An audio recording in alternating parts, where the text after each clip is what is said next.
Hello, good evening, students.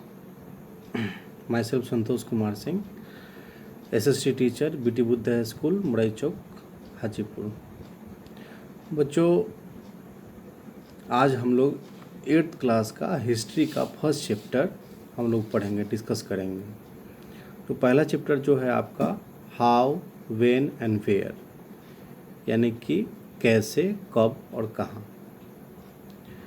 तो सबसे पहला बात है कि इसमें चैप्टर में आपको हिस्ट्री में दिया गया है कि कोई भी इतिहास को पढ़ने के लिए जो बहुत सारे बच्चे जो लोग होते हैं वो बोरिंग फील करते हैं कि इतिहास को क्यों पढ़ा जाए, इसका क्या फ़ायदा होगा, क्या नुकसान होगा, पढ़ने से आगे जीवन में क्या काम आएगा। और हम लोग आम तौर पे समझते हैं कि हिस्ट्री जो है वो डेट्स का अध्ययन है और इसको इतने सारे डेट्स को याद करना बहुत ही मुश्किल हो जाता है। तो जैसे हम एग्जांपल लेते हैं कि अगर हम अपने बर्थडे को याद रखते हैं जिस तरह से, क्योंकि वो बहुत महत्वपूर्ण होता है, लेकिन अगर कोई दूर के रिश्तेदार है उसके बर्थडे को हम लोग याद नहीं कर पाते हैं। तो इसीलिए क्या, जो चीज़ हमारे जीवन में इम्पोर्टेंट होता है तो उसके बारे में हम लोग उसको याद रखते हैं।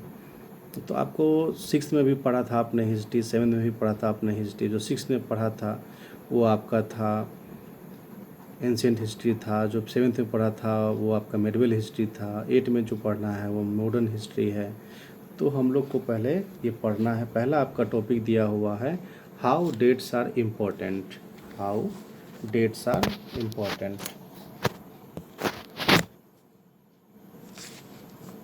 तो हाउ डेट्स आर इम्पोर्टेंट, तो आते हैं कुछ आपका इसके बारे में कुछ समझते हैं कि डेट्स जो है इतिहास में क्यों इम्पोर्टेंट। तो एक समय की बात है, इतिहासकार जो थे डेट्स को लेके बहुत ही फैसिनेटेड थे, बहुत ही उसमें चर्चा में रहते थे कि क्यों आखिर डेट पे डिबेट किया जाए। यानी कि जो हिस्ट्रियन लोग रहते थे वो लिखते थे कि राजा कौन सी लड़ाई लड़े हैं, कौन सा मतलब कि कब उनकी शादी हुई, कब उनका जन्म हुआ, कब उनका डेथ हुआ। तो इस तरह से हिस्ट्री को डेट के रूप में हम लोग देखते हैं। तो एनसीईआरटी क्वेश्चन करता है कि हिस्ट्री जो है इतना बोरिंग क्यों है, हिस्ट्री में डेट्स को याद करना इतना ज़रूरी क्यों है।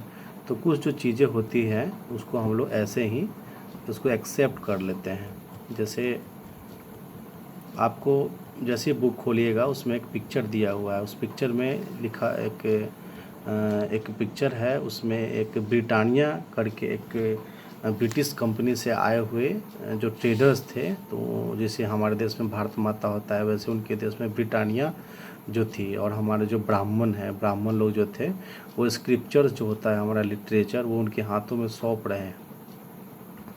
यानी इस बात को जाहिर कर रहा है पिक्चर कि ये जो पिक्चर आया था जब रॉबर्ट क्लाइव यहाँ पे आया था तो उसने रेनल नाम के एक आदमी को कहा था कि जो भारत का मैप बना के दो, क्योंकि भारत का मैप बनाने से ये पता चलेगा कि कौन सी डेंसिटी कहाँ पर है, तब जा कर के भारत पर कब्जा करना चाहे यहाँ पे व्यापार करना बहुत ही आसान हो जाएगा। तो उसी समय के एक पिक्चर को ड्रॉ किया गया है कि ब्राह्मण लोगों ने अपना जो स्क्रिप्चर्स है वो ब्रिटेनिया को मतलब कि समर्पित कर दिया कि हमसे अच्छे जो हैं आप ज़्यादा सिविलाइज्ड है और अच्छे भारत को अच्छी तरह से रूल कर सकते हैं। इस तरह का जो है पिक्चर के थ्रू आप लोग इसमें देखने को मिलता है। और हिस्ट्री जो है वो बदलाव का समय है, बदलाव बहुत सारा हो रहा है लंबे समय तक। यानी कि हिस्ट्री में एक चीज़ पढ़ते हैं जिस समय जीसस क्राइस्ट का जन्म हुआ था और उसके पहले के समय को हम लोग बोलते हैं बिफोर क्राइस्ट। और जो जीसस क्राइस्ट के समय के जन्म के बाद के समय का हम लोग तो बोलते हैं एनो डोमिनी। यानी the events which happen before the birth of Jesus Christ is called BC and the events which is happened after the birth of the Jesus Christ is called Anno Domini। So बहुत सारा ऐसा इतिहास है जो कि न लिखा गया है, अनरिटन डॉक्यूमेंट्स है, अनरिटन इतिहास है जिसको प्राग इतिहास यानी प्री हिस्ट्री कहा जाता है। बहुत सारा ऐसा जो एंशिएंट हिस्ट्री है तो वो साक्ष्यों के आधार पे, एक्सकवेशन के आधार पे इतिहास को लिखा गया है। ये जो मॉडर्न हिस्ट्री है उसका बिल्कुल रिटिन में बहुत सारा सोर्सेस है, उससे पता चलता है कि जो मॉडर्न हिस्ट्री है उसका बहुत सारा साक्ष्य भी है, लिटरेचर भी है, जर्नल्स है, एडमिनिस्ट्रेटिव जो लेखा जोखा होता है वो सब है। तो उस सब और बहुत सारे इतिहासकार, ब्रिटिश के जो इतिहासकार है उन लोगों ने लिखा, इंडियन हिस्ट्रियंस जो है उन्होंने मॉडर्न हिस्ट्री के बारे में लिखा। इसका कहने का मतलब है बहुत हद तक जो मॉडर्न हिस्ट्री का जो है वो साक्ष्य अवेलेबल है, जिसके माध्यम से हम लोग इतिहास को पढ़ते हैं। तो कभी कभी अपने जीवन में हम लोग क्या करते हैं कि जैसे कुछ भी चीज़ को ऐसे ही by the way by default accept कर लेते हैं। जैसे हम कभी रेलवे में सफ़र करते हैं तो हम लोग ये नहीं सोचते हैं कि जो रेलवे बना कैसे, कब बना, किसने बनाया, कैसे लोगों के दिमाग में आया कि 2 पटरी पर ट्रेन चल सकता है, सबसे पहले कौन सी गाड़ी इस पे चली, आज जो इंजन चल रहा है पहले किस तरह का इंजन हुआ करता था, इंजन किस चीज़ से चलता है। तो हम लोग क्वेश्चन नहीं करते हैं। और हम चाय भी पीते हैं तो चाय पे भी क्वेश्चन नहीं करते हैं कि हम लोगों को चाय सबसे पहले कहाँ ग्रो हुआ था, किस देश की दी हुई चाय है। तो हम लोग क्या करते हैं, रीज़नेबल क्वेश्चन नहीं करते हैं, इसलिए हिस्ट्री के बारे में हम लोग बहुत कम जान पाते हैं। उसको ऐसे ही हम लोग एक्सेप्ट कर लेते हैं बिना कुछ मतलब कि उस पर क्वेश्चन किए हुए। ऐसे बहुत सारी घटनाएं हमारे साथ होती है जिसको हम बाय द वे ऐसे ही ले लेते हैं, उसके पीछे रीज़न नहीं जानना चाहते हैं। अगर हम रीज़न, क्वेश्चन और पूछना शुरू कर देंगे तो बिल्कुल उसका आंसर हमें इतिहास में ज़रूर मिलेगा। जैसे इतिहास और कुछ नहीं है, बस एक बीती हुई घटनाओं का एक ऐसा चेन है और बीती हुई घटनाओं का एक स्टडी है, जिससे हमें बीते हुए समय और प्रेजेंट में जो होने वाले जो चेंजेस है उसी के स्टडी को इतिहास कहा जाता है, हिस्ट्री कहा जाता है।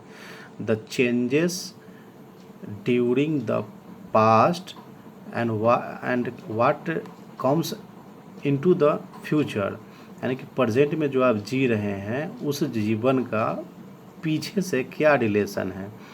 यानी जो लिविंग स्टैंडर्ड आप जी रहे हैं आज, उसका कहीं ना कहीं पास्ट में बहुत बड़ा हिस्ट्री है और कोई अचानक ही बाय द वे नहीं आ जाती है। यानी हर चीज़ में लंबा चौड़ा प्रोसेस होता है, तब जा कर के कोई चीज़ हम उसको एक्सेप्ट करते हैं।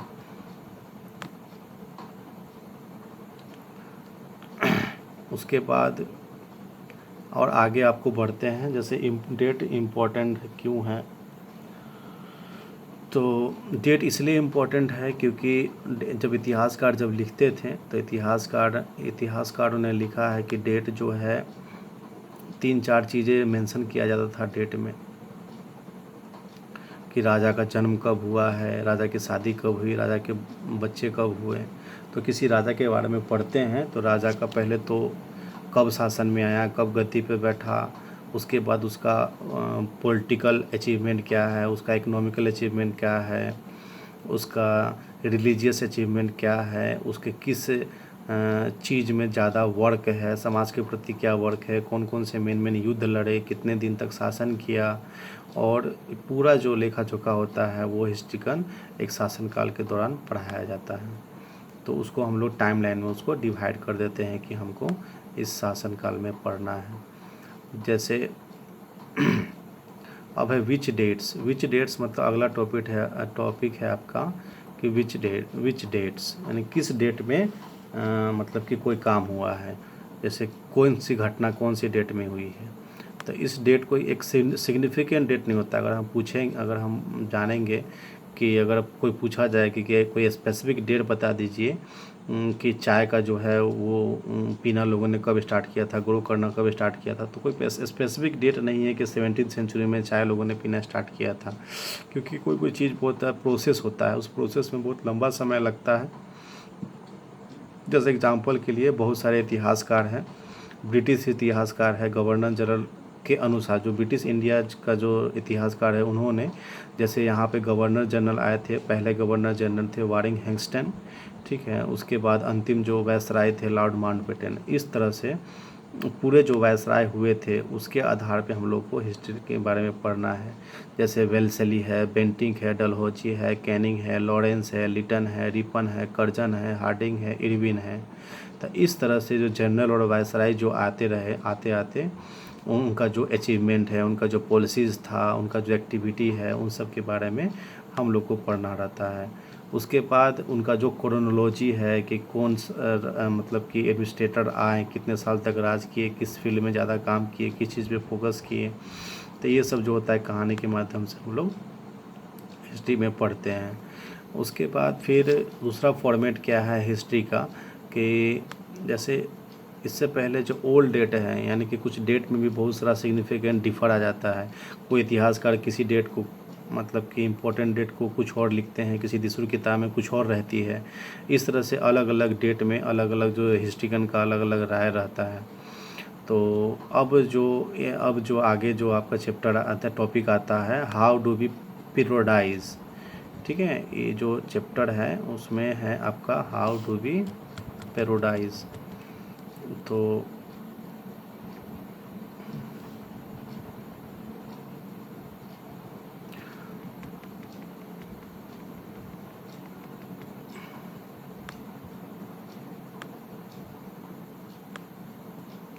तो 1817 में जेम्स मिल करके एक स्कॉटिश इकोनॉमिस्ट और पॉलिटिकल फिलोसफर हुए थे।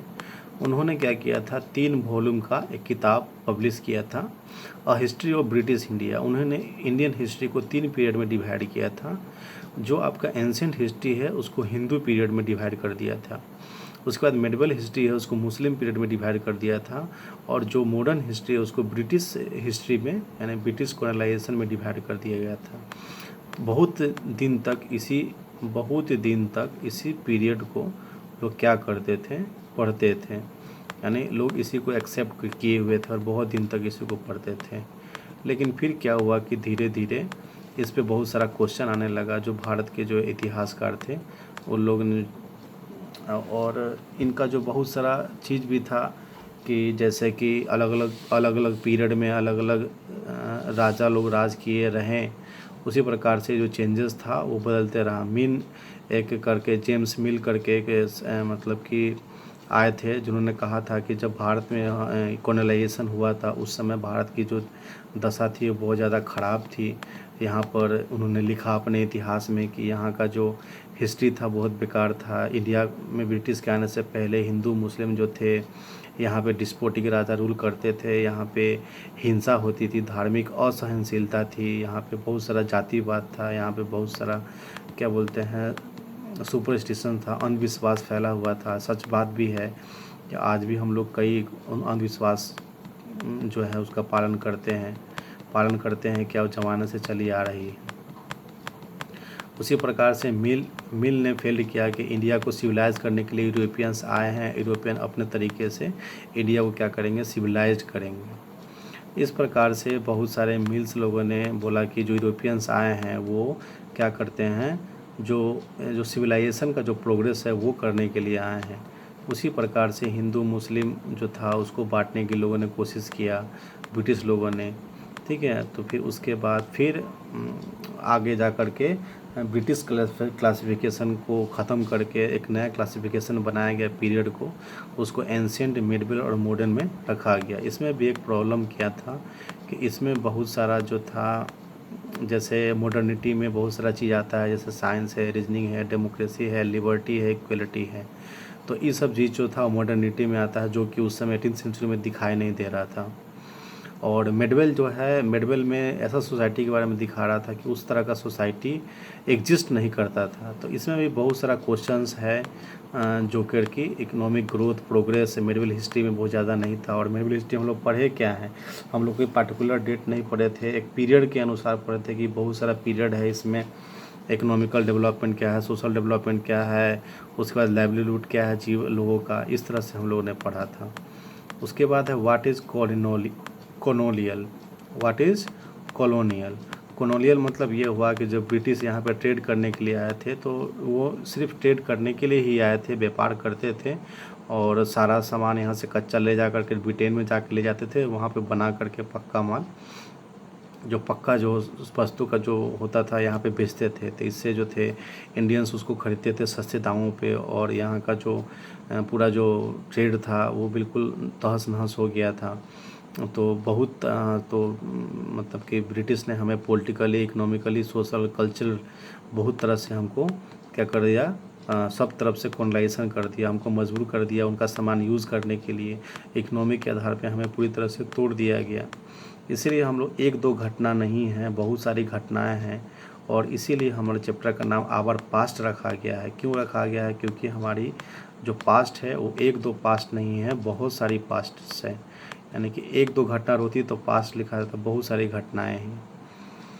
अब आते हैं कि हाउ डू वी नो, तो हम ये कैसे जानते हैं? एडमिनिस्ट्रेशन प्रोड्यूस रिकॉर्ड, तो आखिर जो इस हिस्ट्री के बारे में जो है आखिर कैसा सोर्स है? 250 साल का जो हिस्ट्री है, आखिर में सोर्स कहाँ से मिलता है?